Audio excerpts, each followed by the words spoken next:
அன்பான நண்பர்களே, நம்மெல்லாம் ஓட்டப்பந்தயத்தை பார்த்துருப்போம். எல்லாருக்கும் ஓடுறதுக்கு இஷ்டம் கிடையாது. ஆனால் சில பேர் ஓட்டப்பந்தயத்தில் ஓடுறதுக்கு ரொம்ப இஷ்டப்படுவாங்க. ஏன்னா அவங்க ட்ரெயின் அப் ஆயிருக்காங்க. ஆனால் ஆண்டவர் சொல்கிறார், இந்த உலகத்தில் ஓட்டும் போது நிறைய பேர் விழுந்து போகிறாங்க, ஒருத்தர் தான் வின் பண்ணுவாங்க. வேதத்தில் இயேசுநாதர் என்ன சொல்கிறார்? எல்லாரும் ஓடணுன்றார். பவுல் சொல்கிறார், நமக்கு எல்லாருக்கும் ஒரு ஒரு ரேஸ் கொடுக்கப்பட்டிருக்கு. அந்த ரேஸில் ஒருத்தர் தான் வின்னிங் இல்லை, எல்லாரும் நம்ம வின் பண்ணணும். எல்லாருக்கும் ஜீவ கிரீடம் உண்டு வின் பண்றவங்களுக்காக. நம்ம அந்த ரேஸ்ல நிறைய நேரத்தில் இயேசு என்று அவர் தான் அந்த மோட்சத்துக்கு வழி என்ற உண்மையை நம்ம நம்புறதில்லை. நிறைய பேர் நிறைய உண்மைகளை பார்க்குறாங்க, நல்ல கலப்படமா இருக்கு, உண்மை எதுன்னு தெரியாம கன்ஃபியூஷன்ல போயிடுறாங்க.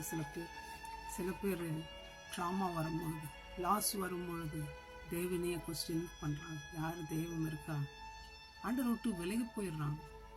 சர்ச்சில் கொடுக்குற கமாண்ட்மெண்ட்ஸு, சொல்கிற பாதைகள் ரொம்ப கடினமாக இருக்குது. சில பேர் ரேஸ் ரன் பண்ணுன்னா நிறைய பேர் என்ன பண்ணுறாங்க, நேரத்தை டிவி முன்னாடி, சோஷியல் மீடியா முன்னாடி, ஃப்ரெண்ட்ஸ் மூலமாக, ஃப்ரெண்ட்ஸ் கூட இருக்க வேண்டியது தான், ஒரு லிமிட்டட் டைம் தான், எல்லா நேரமும் அப்படியே செலவு பண்ணி வேஸ்ட் பண்ணிடுறாங்க.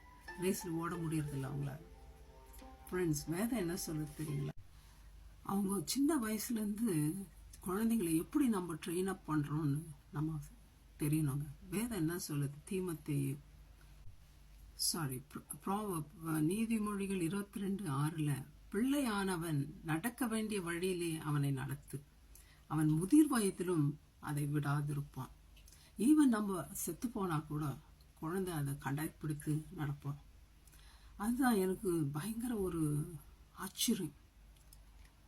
என்னுடைய பையன் கூட நான் பேசும்பொழுது அவனை வெளியே விளையாட்டுக்கு, வேற ஸ்கூலுக்கு, போட்டிக்கு அனுப்புறதுக்கு பயந்தேன். அப்போது அவன் டோர்னமெண்ட் போய் கலந்துக்கிறதுக்கு. அப்போ அவன் சொன்னான் என்கிட்ட, மம்மி நீங்கள் ஏன் பயப்படுறீங்க?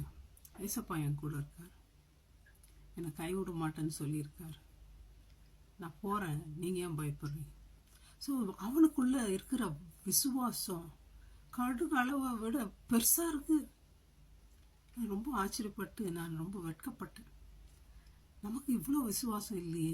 நம்ம எத்தனை வருஷம் ஆண்டவரை நம்பியிருக்கோம். குழந்தை வளர்ந்து அவனை வளர்த்த விதம் ஆண்டவருக்குள்ள எவ்வளோ ஸ்ட்ராங்காக இருக்கிறோம். பிள்ளைகள் கர்த்தருடைய வார்த்தையில் நடக்கிறார்கள் என்று கேள்விப்பட்ட போது இருக்கிற சந்தோஷத்தை விட வேற எந்த சந்தோஷமும் உலகத்தில் இல்லை எனக்கு. பிள்ளைகள் முதிர் வயதிலும் விடாதிருப்பார்கள். நம்ம எப்படி நம்ம பிள்ளைகளை வளர்க்குறோம் ஃப்ரெண்ட்ஸ்? அவர்களுக்கு ஆண்டவருடைய வழிகளை போதிக்கிறோமா? இந்த கன்ஃபியூஷன் இருக்கிற வேர்ல்டில் எது உண்மைன்னு நிறைய பேர் கொஸ்டின் பண்ணுற இந்த நேரத்தில் வேதம் என்ன சொல்லுது? தீமோத்தேயு 4:1 ஆக்கிலும் ஆவியானவர் வெளிப்படையாய் சொல்லுகிறபடி பிற்காலங்களிலே மனசாட்சியில் சூடுண்ட பொய்யருடைய மாயத்தினாலே சிலர் வஞ்சிக்கிற ஆவைகளுக்கும் பிசாசுகளின் உபதேசங்களுக்கும் செவி கொடுத்து விசுவாசத்திலிருந்து விலகி போயிடுவாங்கன்னு வேதம் சொல்லுது. அப்படி விலகி போகாம அவங்க இருக்கணும்னா பிள்ளைகளுக்கு தேவனுடைய வார்த்தை நம்ம தினமும் நம்ம போதிக்கணும். ஏன்னா நம்ம யாரா?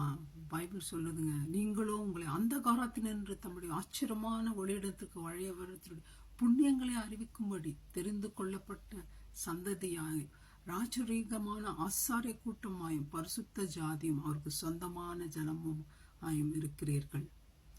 நம்ம அப்படி இருக்கிறோமா? இயேசுக்கு சொந்தக்கார மாதிரி இருக்கிறோமா? எப்படி இருக்கிறோம்? நம்முடைய வாழ்க்கை எப்படி இருக்கும் மை ஃப்ரெண்ட்ஸ்?